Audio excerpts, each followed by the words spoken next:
Welcome to the Calculus, a collection of micro lectures, video lessons, and sample exercises. Let us prove the rule for deriving cosine functions.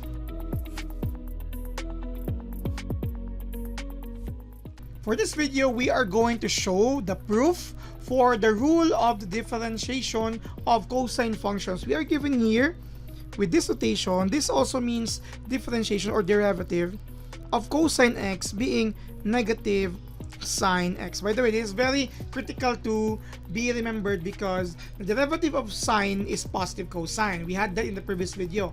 But the derivative of cosine is negative sine x. This is one of the common mistakes that students for calculus or even higher subjects just like differential equations will commit because of this probably interchanging of signs. How much more if we are going to talk about integral now or integration. Of course, this could also be written that like if f of x is equal to cosine x, that would mean f prime of x or the derivative of x is negative sine x. Now, let us use here the definition.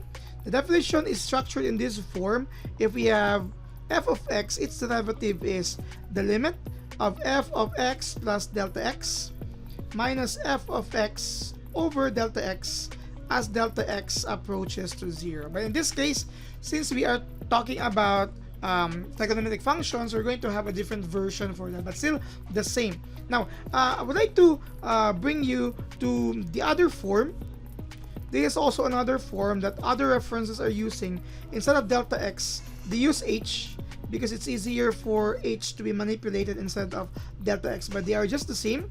And just for this video, we're going to use the original or this form as it includes delta x. But of course, again, we are talking about trigonometric functions here, so we're going to treat this differently as well. Now, let us start with the proof here, and this proof might need a lot of space or a lot of discussion, so please bear with me. We're going to show that the derivative of cosine, if f of x cosine is negative sine x rather. So let us show the definition here. The limit of instead of f of x plus delta x as indicated here, we're going to use here the cosine because that's a function. Cosine of x plus delta x, okay, minus cosine of x over delta x as delta x approaches to 0. Please not forget about that. Okay, now let's talk about this. I'm talking about not canceling this because they can be cancelled as they are different functions. Let me go into this idea. You have your cosine of x plus delta x. This is actually a sum of two different angles. Okay, so we have the identity for the sum for in our topic of trigonometry, which tells us that the sum for cosine of two different angles is just equal to this notation. The cosine of the first times the cosine of the second minus, take note, it's minus sine of the first and sine of the second angle. Okay, in short, we're going to use this on our definition, our expression here. So we're going to include that there. So how should we do this? Let me have it here. This becomes the limit. Instead of this form, we'll have this equivalence. Cosine x, or let me move it a little bit lower, okay, because this might be very long. Okay, cosine x times cosine of delta x minus sine of x times sine of delta x minus cosine x, this one here, all over delta x as delta x approaches to 0. Again, our goal is to make sure that this will no longer be 0, hence possibility of that to be removed because it will make our limit undefined. So what is next here? I would like this to be transferred here so that I have a common cosine x which I could factor later. So this could be written in this form. The limit of cosine x times cosine delta x minus cosine x, this one, and then minus sine x and sine delta x all over delta x as delta x approaches to 0.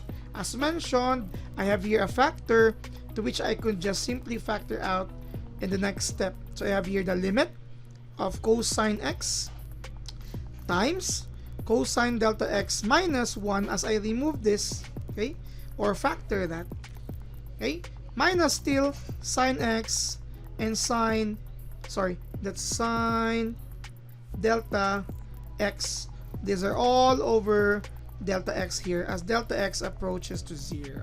Okay, next thing here is to separate the two terms separated by the subtraction. Take note, if I have 7 minus 3 over 2, I could rewrite that as actually 7 halves minus 3 halves. Meaning, I can break this into two different fractions of the same denominator, but the terms are separated by the same sign, minus and minus. So I could do that here as well, so that I could have a special function later.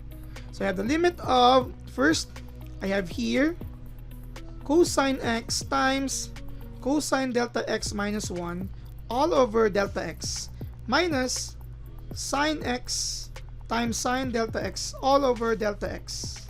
Okay, so I'm separating the two terms with the same denominator, okay, as the original, as delta x approaches to 0.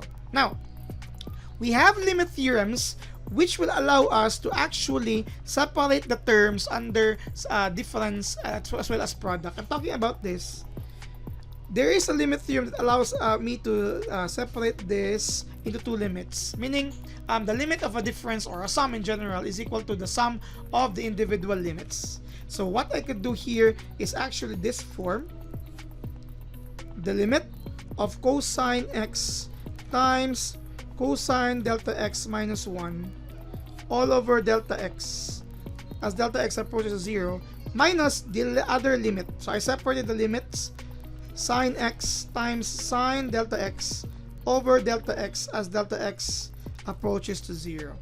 Also, we have another limit theorem which tells us that if we have a limit of the product, this is a product because I can actually select this to be paired, of course, over 1, and this is actually paired over 1. So the limit of the product is also equal to the product of the limits. Hence, I could do this now: the limit of cosine x as delta x approaches to 0 times the limit of cosine delta x minus 1 all over delta x as delta x approaches to 0 minus, separately on the other side, okay, so you have the limit of sine x as delta x approaches to 0 times the limit of sine delta x all over delta x as delta x approaches to 0.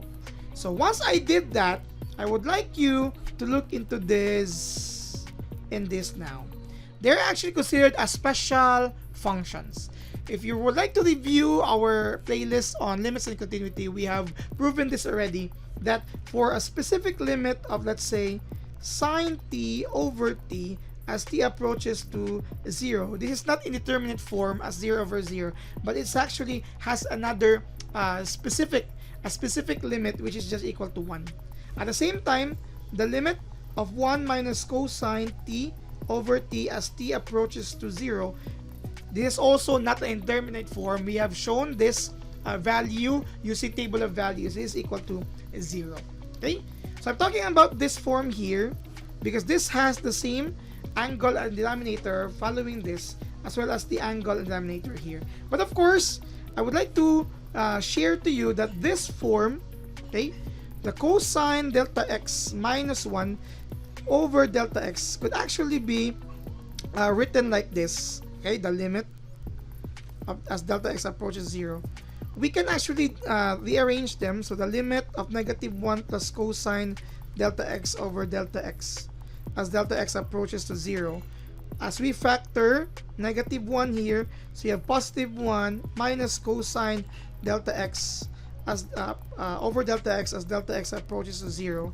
And once we can take out this, because that's a limit of a constant, this corresponds to this being 0. So whatever the value of that, that's equivalent to a 0 later. So let me copy this entire scribbles. As I don't have the space, I'll move to the next slide. Okay, all of this, because now I have here as I take the limit of this doesn't have delta x, so we can treat this as a constant equal to the limit of cosine x as delta x approaches 0 is just cosine x because it doesn't have delta x. As mentioned, this is 0, this is equal to that, this is also 0, so times 0 now brought about by this special function. Minus, what is the limit of this sine x here as delta x approaches 0? We don't have delta x here, so basically it's just sine x, and then this is sine, this is not h, okay?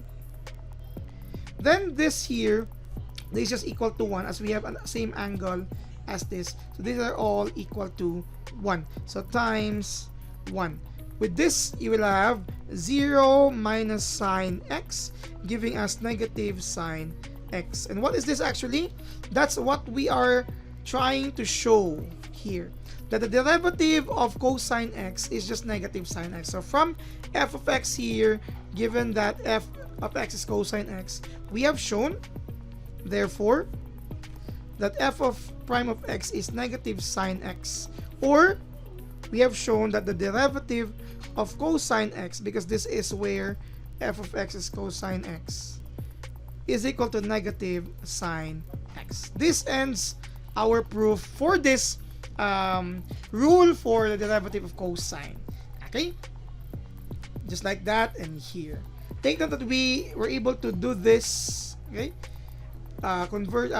Explaining this function to be in cosine already, so we have this form. And in proving the next few derivative of the next few trigonometric functions, we may not be using this anymore, but we are going to look at the relationship of the derivative of sine previously proven and the derivative of cosine proven in this video. We'll have more examples later on of cosine or functions involving cosine as we look for their derivatives in the next few videos. Thank you very much for watching.